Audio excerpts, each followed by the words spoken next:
This is Spatial, Temporal, and Advanced Filtering with NASA Earthdata Search. This essential step helps you discover data for your areas and points of interest, filter data for your desired times of interest, and most importantly, dedicate more time to science and research. Once you have your time variables sorted, let's talk about the spatial data you need.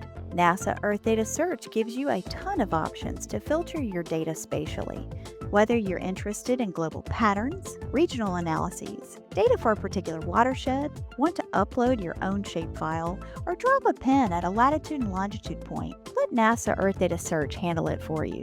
This video builds from your previous expertise with filtering in Earthdata Search. I'll show you exactly how to zero in on the data you're looking for by setting your desired time frame, defining your spatial area, think polygons, rectangles, and circles, pinpointing data with specific points or your own shapefiles. We'll even practice with an oceanography dataset we used before, and of course, I'll show you where to get help if you ever get stuck. For today's session, you will need your Earthdata login. If you don't have one, see the earlier video produced in this series dedicated to getting started with your Earthdata login. All right, let's dive into NASA Earthdata Search. Head over to the website as displayed. You're welcome to explore our vast data collections without signing in, but to actually download or access the data, you'll need to log in. The login button at the top right is your gateway to setting preferences, saving projects, managing subscriptions, and tracking your downloads. Join me as I log in with my profile, Sally Scientist. We will use a pre-filtered sea surface topography dataset to explore Earthdata Search's advanced filtering features. But feel free to use a dataset of your choice within Earthdata Search and follow along. We will type that into the search bar to get us started. Once entered, select either the temporal search or the spatial search icon. Filter with the temporal first and enter those constraints into this landing screen. The calendar icon allows you to set start and end dates to filter your search.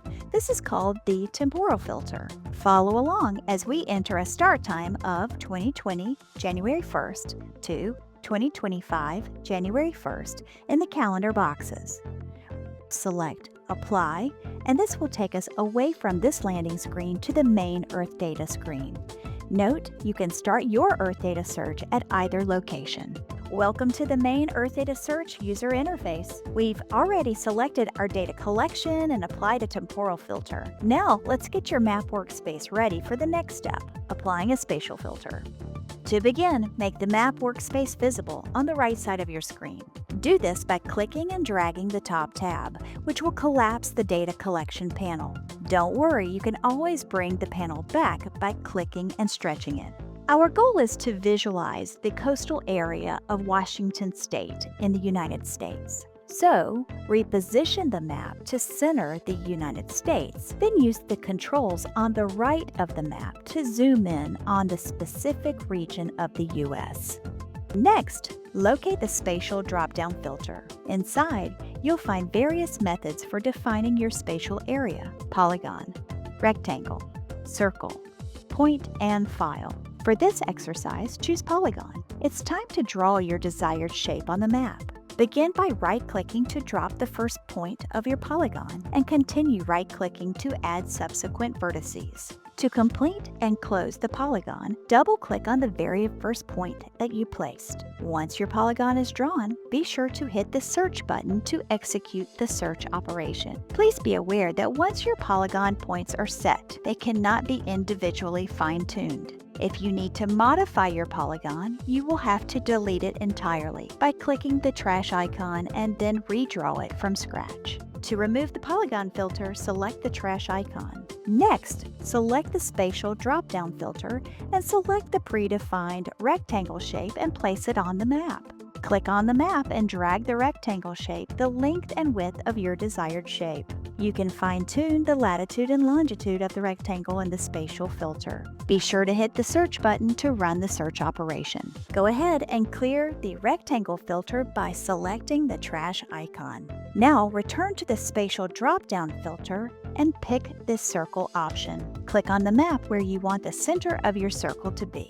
Then click and drag to make your circle bigger or smaller. Good news, you can adjust both the center and the size of your circle later. Just do not forget to click Search to apply the operation.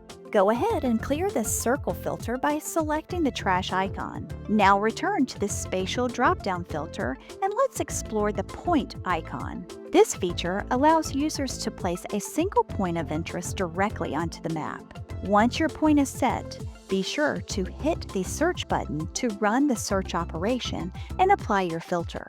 Next, choose the File filter. This option allows you to upload your own geospatial data files such as shape files, keyhole markup language files, GeoJSON files, GeoRSS files. A pop-up window will appear prompting you to browse for files on your computer. Please confirm that your file adheres to one of the listed valid formats. As an alternative, you can directly drag and drop your file onto the map. The last icon is the Advanced Filtering tool, which is particularly useful for finding hydrological units or watersheds across the United States. This feature leverages Hydrologic Unit Code or HUC ID system developed by the U.S. Geological Survey or USGS. HUC codes systematically divide the country into progressively smaller drainage basins, making them invaluable for water resource management, environmental monitoring, and ecological research. Let's try it out for Washington State. Type Washington into the HUC region query field and click Apply. You'll be presented with several HUC IDs to choose from, such as HUC 171001 Washington Coastal. Select this option and click Apply once more to add it to your map. Finally, we can also search for different sections of rivers using their River Reach ID in the SWAT River database known as SWORD. If you are interested in locating your River Reach ID, visit the SWAT River database shown here. Enter your River Reach ID and hit Enter. Thank you for joining me. Do you require further assistance? Or would you like to review any previous steps? Remember to check the video's descriptions for valuable resources. Also, check out the NASA Earthdata Forum, a place for data users to ask questions and interact with peers. Thanks for watching, everyone. I hope you found this tutorial useful.